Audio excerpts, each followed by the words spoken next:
Bueno, hoy les voy a proponer, compas, hacer un pequeño viaje en el tiempo. Nos vamos a meter imaginariamente en una máquina del tiempo para volver un poquito atrás a un par de siglos. Siglo XIX, finales del siglo XIX, principios del siglo XX, que es donde nace el cine. No como lo conocemos hoy en día, pero donde empieza a gestarse. ¿Compran? ¿Se meten? Sí, re. Quiero saber cómo se Yo se ya gesta. estoy vestida de época. Yo tengo encanta. media pija adentro. ¡Ay, ¿media qué? Bueno, mira, ni iba por ahí, pero bueno. Esto lo charlamos después. Bueno, volviendo a los inicios del cine. Acá voy a hablar de un personaje que se omitió. Voy a hablar de Alice Guy, que fue la primer cineasta mujer en guionar, dirigir y producir el primer audiovisual de ficción de la historia. Lo cual no está en los libros de historia, no está en las universidades, a mí no me lo enseñaron, salvo algún profesor copade que te tira alguna datita de más por fuera de los textos. Pero bueno, a lo largo de sus 24 años de carrera, ella hizo entre 700 y 1000 audiovisuales, para que se hagan una idea, en 24 años de carrera nada más, con temáticas que para finales del siglo XX, principios del siglo XX, eran muy precursoras porque tenía una bajada de línea bastante feminilla. Y nada, la gente se quedaba re de cara porque nada que ver con todo lo que se veía. Ella nace, para situarnos en el espacio-tiempo, un 1 de julio de 1873, en un pueblito que se llama Saint-Mandé, en París, Francia. Seguramente lo estoy pronunciando mal, pero no importa, acá acriollizamos las palabras. Y creció en una familia de clase media, de orígenes chilenos. Así fue su vida hasta aproximadamente sus 20 años, que su padre fallece y ella sale en búsqueda de trabajo para sostener a su madre y a sus 4 hermanos. En el contexto, finales del siglo XIX, estamos hablando de 1896 aprox, empiezan a surgir aparatos cinematográficos que registran las imágenes en movimiento, para que se hagan una idea. Siempre hubo discusiones del tipo de quién fue el primero en crear un aparato que reproduciera las imágenes en movimiento. La discusión siempre estuvo más o menos entre los hermanos Lumière y Edison, y hubo un montón de aparatos con un montón de nombres técnicos distintos que hacían más o menos lo mismo. ¿Edison, el que conocemos de la lamparita? Así es. Claro, el mismo. Mirá. Como buen inventor de la época, probaban un montón de aparatos distintos y en ese momento se estaba poniendo mucha plata para que se creara el cinematógrafo. Estaban viendo a ver quién primereaba, quién patentaba primero el mejor aparato para reproducir imágenes en movimiento. Nada, pelea de egos masculinos, ¿no? Por todas partes del mundo. Siempre se discutía sobre eso. La realidad es que había un montón de tecnologías similares que lo estaban haciendo, que lo estaban patentando con diferentes nombres. Me parece que ver quién es el primero, quién no es el primero, es indistinto porque lo estaban haciendo todos al mismo tiempo en diferentes lugares. Pero bueno, lo que es o era indiscutido por los libros de la historia del cine es que hay 2 grandes padres del mundo audiovisual. ¿Saben de quiénes les estoy hablando? Si les digo los hermanos Lumière y George ¿era? Se me fue el nombre. ¿Méliès? Los Lumière sí, Méliès no. Ahí va. Bueno.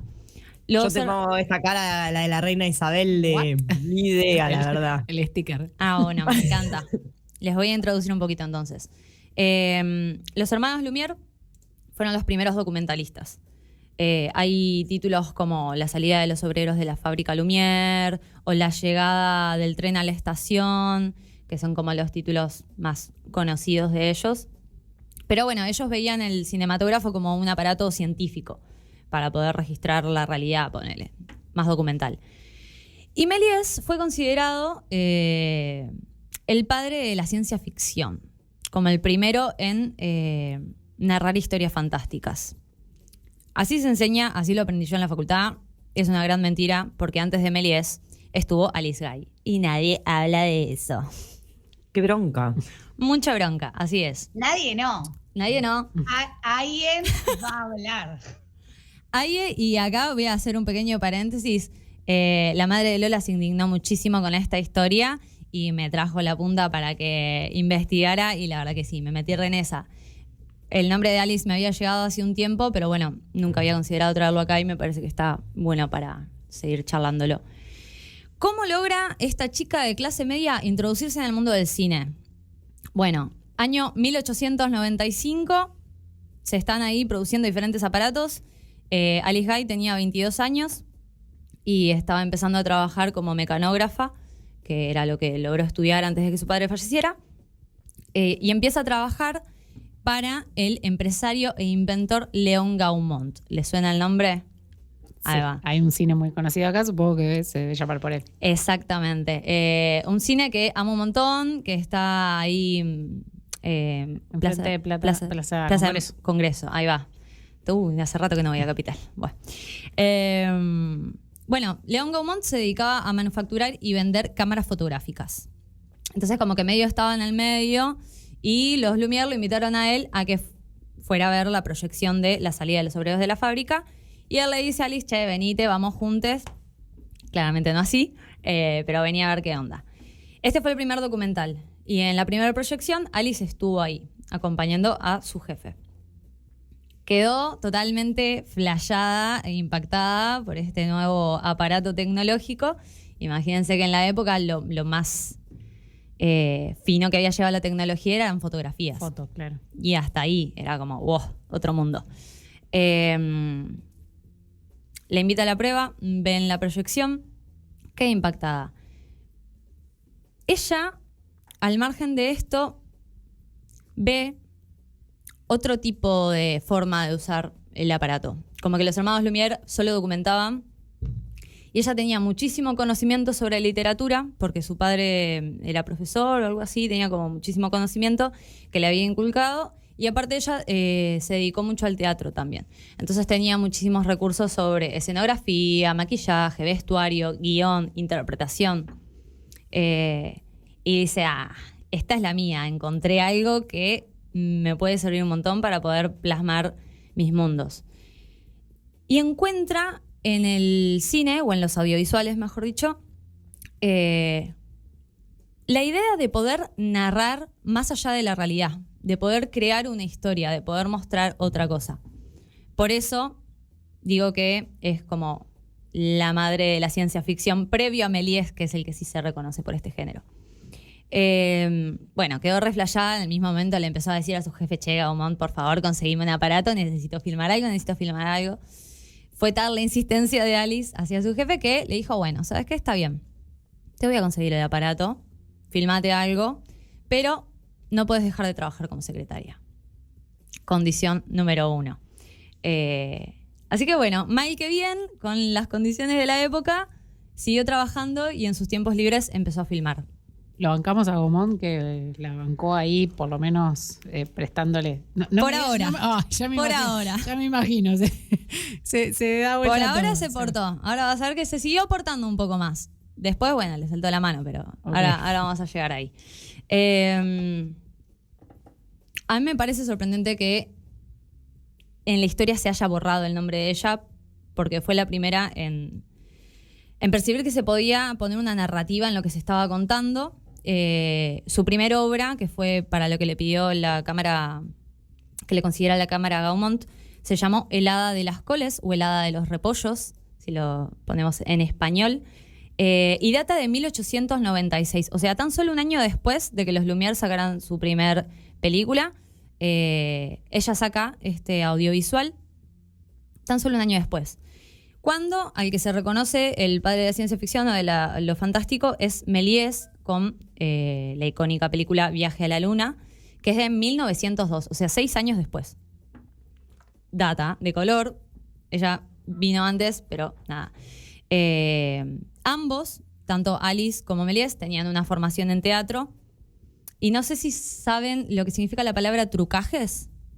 ¿Tienen idea? No. Bueno, los trucajes son esas cosas que se usan sobre el escenario para falsear un efecto, falsear que alguien aparece y desaparece, que algo entra y sale. Bueno, todos los trucajes del teatro, ellos supieron introducirlos al mundo del cine para falsear cosas y dar esta ilusión fantástica de que en una imagen fluida de repente aparecían y desaparecían cosas, cambiaban de lugar. Bueno, ella lo hizo, 6 años después lo hizo Méliès, pero de ella no lo sabíamos hasta hace relativamente muy poco tiempo.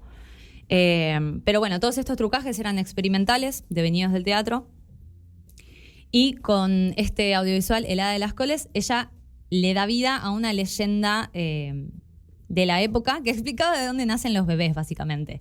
La historia decía que los bebés varones nacían de repollos y los bebés mujeres nacían de rosas.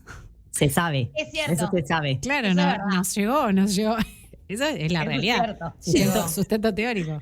Entonces, claro, obvio, ¿de dónde vamos a nacer? Ahora le preguntaría, ¿y las personas no binarias de dónde nacen? ¡Pum! Ahí se explota todo, no sabemos qué pasa. Pero bueno, esto fue hace mucho tiempo atrás. Si ella lo hubiese sabido, lo hubiese filmado. Obvio, seguramente Hubiera lo puesto una hubiese tercera hecho. opción, claro. Ni hablar. Pero bueno, esta fue la primera película. Aclaro, entre paréntesis, cuando estoy hablando de las películas de la época, no son las películas que conocemos hoy en día. Antes las películas duraban segundos, minutos, eran cosas muy cortitas porque era súper caro. También fue una de las primeras personas en lograr hacer un audiovisual que durara mínimo un minuto. Eran más cortos que eso incluso. Y bueno, ella en un minuto cuenta esta historia de una leyenda popular. Bueno, nada. Tuvo muchísimo éxito porque estaba como mostrando algo re flashero para la época, con trucajes, aparecían bebés de repollos y de rosas, como todo muy bizarro. Y al público le gustó un montón, compraron, tuvo muchísimo éxito, se empezó a demandar que ella siguiera produciendo, entonces ella empieza a dispararse al mundo del cine como realizadora. Gaumont acá dice, apa, bueno, tengo entre mis trabajadores una potencial fuente de ingresos. Bueno, ¿qué vamos a hacer? Vamos a apoyarla. Y sí, obvio, tuvo punch, vamos a ponerle plata. Gaumont ahí decide abrir su productora audiovisual con su nombre, Gaumont, pero la pone a ella como directora artística de toda la productora. Básicamente era la cabeza de la productora, Alice Guy. Por eso me resulta rarísimo que siga sin estar en los libros de historia. Bajo esa productora de Gaumont, ella en Francia hizo aproximadamente unos 300 audiovisuales. Más o menos. En menos de 10 años. Un montón de laburo. No paraba nunca. Dentro de los audiovisuales que realizó en Francia bajo la productora de Gaumont, hubo las primeras pruebas a color del cine.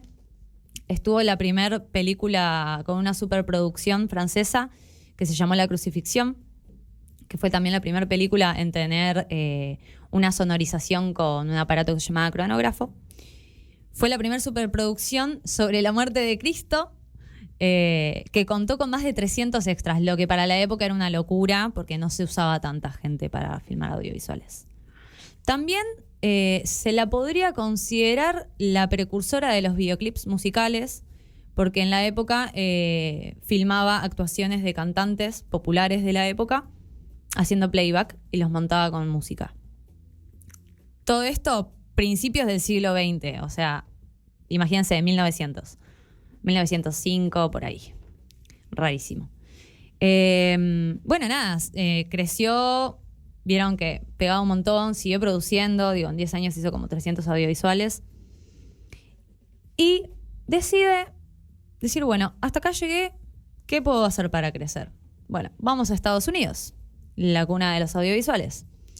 En el medio se casa con un chabón que se llama Herbert Blanchet y se mudan a Estados Unidos.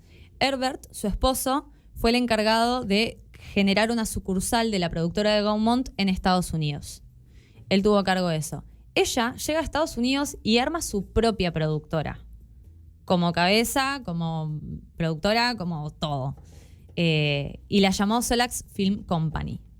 Carísima. ¿Eh? Carísima. Carísima ella, se juntó los morlacos trabajando para Gaumont y dijo, bueno, ahora me tomo el palo, voy a hacer la mía. Imagínense, perrísima, empoderada para la época, la mina se puso a producir a lo loco, teniendo el aval de que habían pegado un montón sus relatos, porque eran otra cosa, eran distintos, había cosas fantásticas, nada, la gente flasheaba un montón. Se puso a producir. Hizo mínimo 400 audiovisuales en Estados Unidos.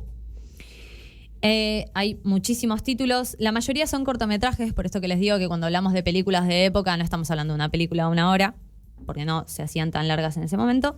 Pero les voy a contar algunas que me parecen como joyitas para destacar, porque claramente acá no voy a poder abarcar toda la vida de esta señora hermosa.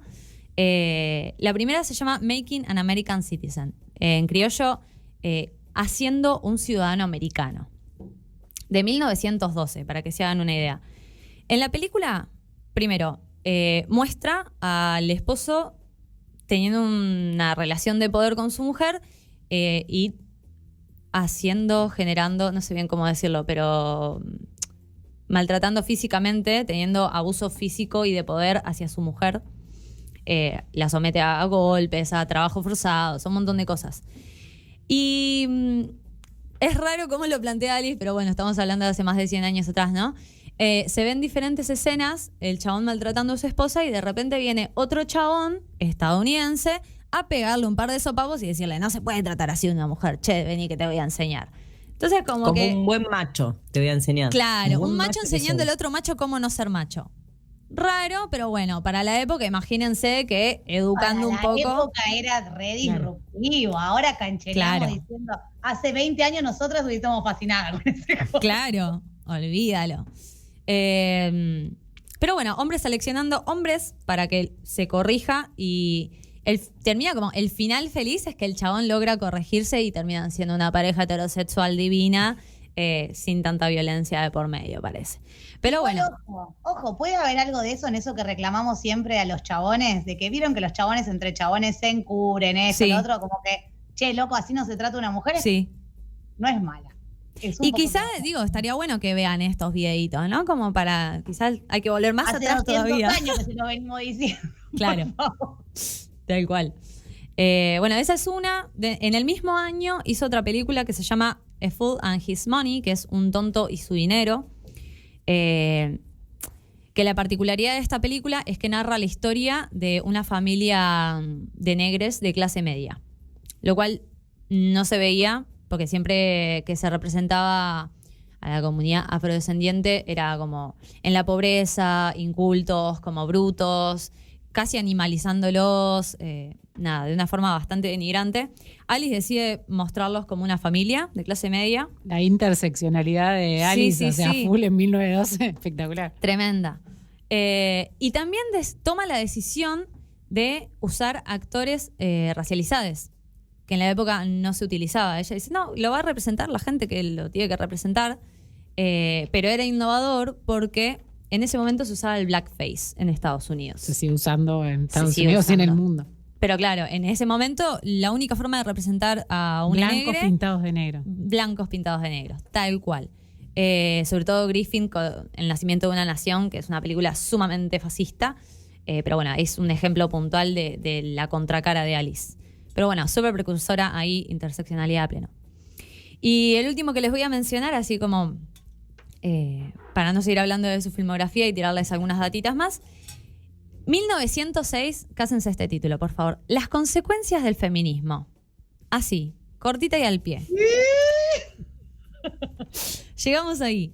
Esta es una película humorística en donde ella decide parodiar. Pero encima es una película de humor. Obvio. Es buenísimo. Sí.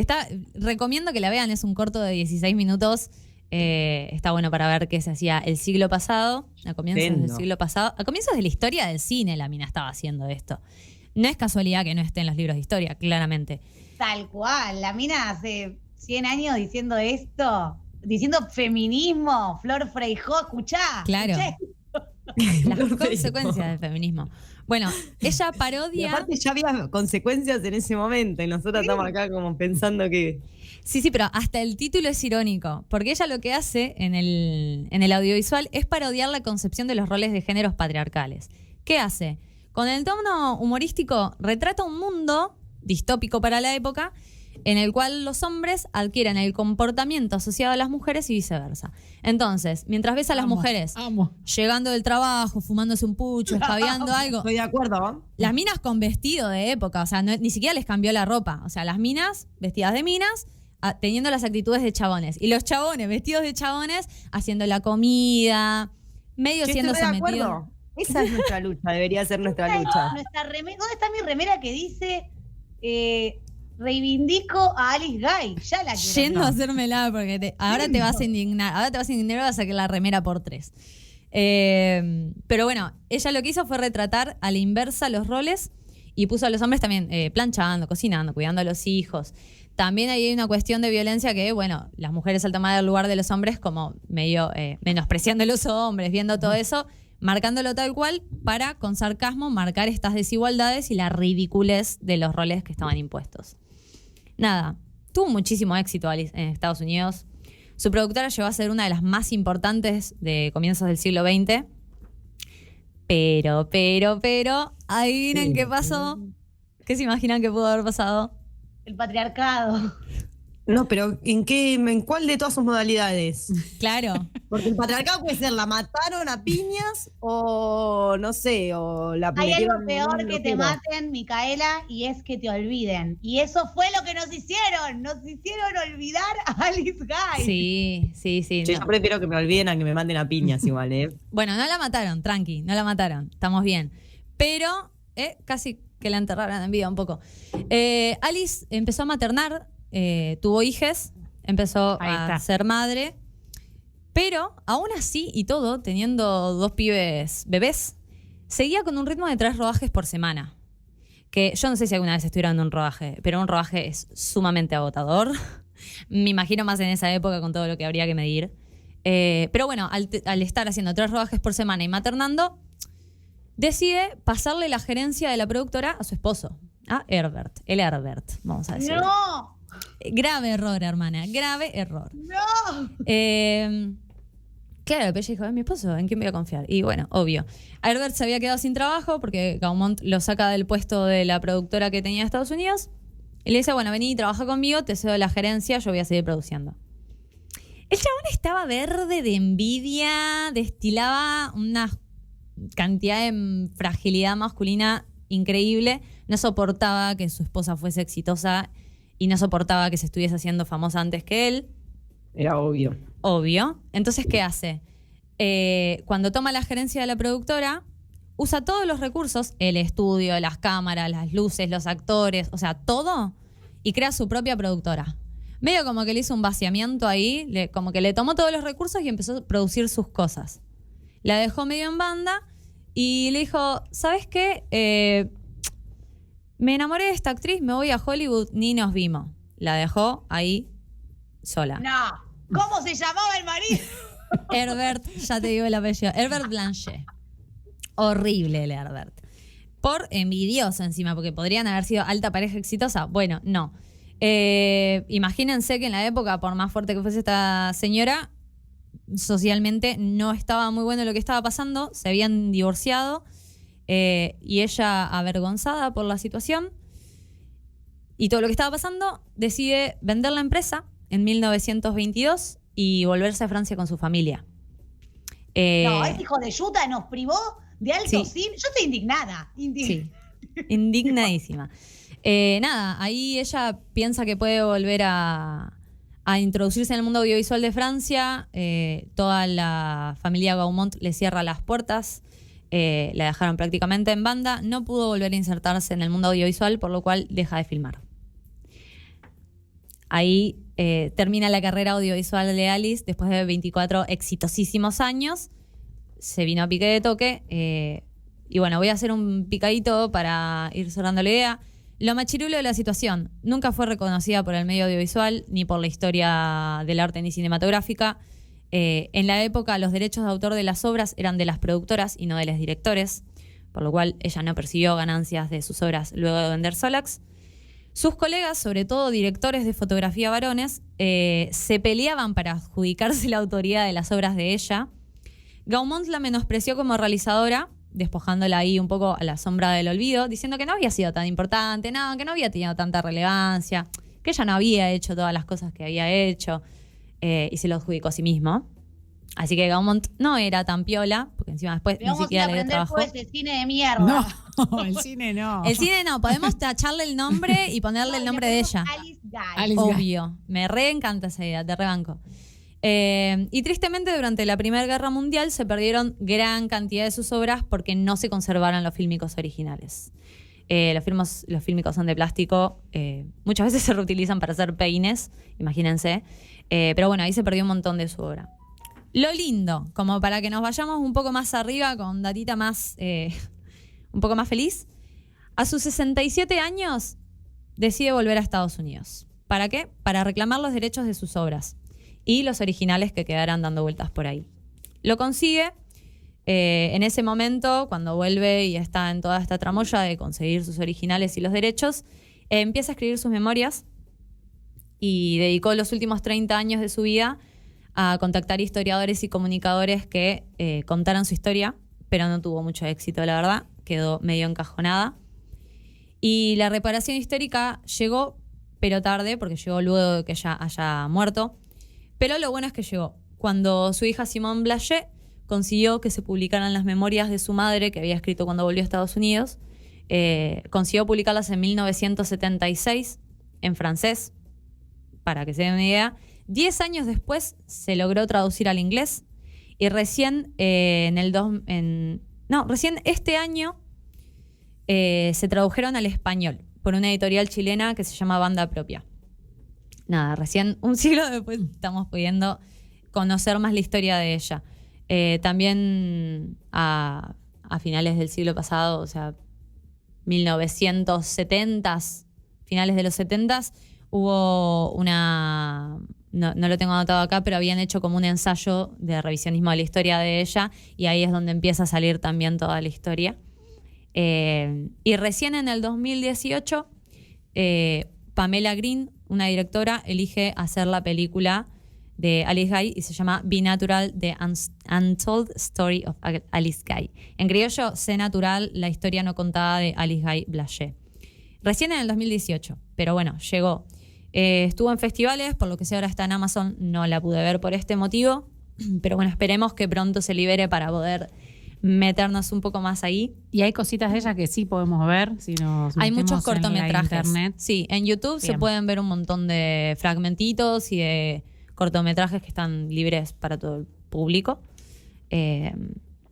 Nada, y como siempre, para ver qué pasa ahora en el mundo audiovisual, por más que en el mundo de las universidades o de las formaciones haya muchos estudiantes, mujeres y ciencias, y sean muchos menos los hombres, cuando te metes en una productora o cuando te metes en el mundo laboral, mínimo el 80% son chabones. Fácil. Que te demuestra, tipo, no importa cuán formada estés. Claro, no se entiende. Es muy difícil entrar en el medio siendo mujer o disidencia. Pero bueno, siempre estamos ahí metiendo codos para poder meternos. Presionando para que no sea tan paqui, blanca y cis hombre la historia. Que los relatos dejen de ser tan patriarcales. Nada, eso, contarles datita de color para cerrar esto. Las miradas se siguen diversificando, nos abrimos paso para contar otros relatos. Y bueno, solo hay 2 directoras que han ganado el Oscar a Mejor Película en toda la historia del cine. Me gustaría nombrarlas. En 2010, Catherine Bigelow con The Hard Locker, o Vivir al Límite, o Tierra Hostil en español.